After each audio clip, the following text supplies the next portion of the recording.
าอีลูกสาวพญาแทนพญาพงฟ้ามือดีเป็นมือช่างอาหมอเถาว่ามือแข็งวันดีที่อาบุตตะโซอุตตะละโตอุปพรอุตตะมังคาลาเปิ้นจึงไปอาราธนาอาจารย์ผู้ฉลาดมานังอาจคุ้นขวัญขึ้นเสมอจอมภาษาคุ้นขวัญขึ้นเสมอธาตุสีจันทร์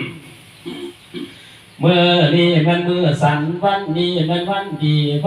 ที่อาบุตตะโซตกนี้หากมันตกไม่จันขันนี้หากมันขันไม่แก้วขุนน้ำตกแดงแล้วจึงให้ไข่คุ้นขวัญวันนี้เป็นวันดีไข่จึงสู้ขวัญแก้วผู้เกิดต่างเมืองขุนเมืองงามยิ่งย่อยทั้งหนุ่มน้อยและปานกลางทั้งสาวห้ามและเฒ่าแก่พ่อแม่พร้อมดูเต่าและนาดี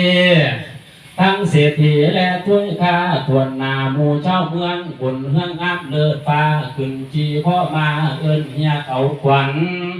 มาพันพักพร้อมเฒ่าแก่มานั่งรอมเจ้าอยู่สอนร้อน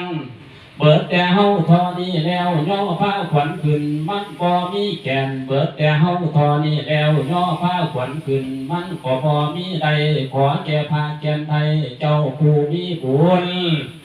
มาซอยคุ้มซอยย่อขวัญหลานเจ้าเนื้อไปจากเกินเอาเจ้ามาฟ้าผู้อยู่กำไฟเหนือมาซอยคุ้มซอยย่อขวัญหลานเจ้าเนื้อไปจากเกินเอานั่งคำเผื่อผู้อยู่กำไฟไตมาซอยคุ้มซอยย่อขวัญหลานเจ้าเนื้อไปจากเกินเอานั่งเอกไทยผู้อยู่หออาสนะครับมาซอยคุ้มซอยย่อขวัญหลานเจ้าเนื้อ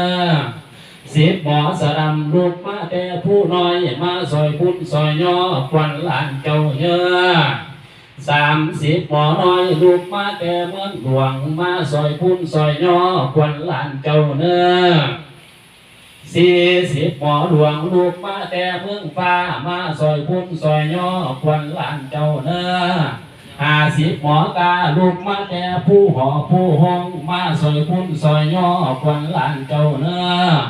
หมออันนี้เป็นหมอกาจาคาถาอันนี้คาถาตั้งแต่เขาหมอเท่าแต่โบราณ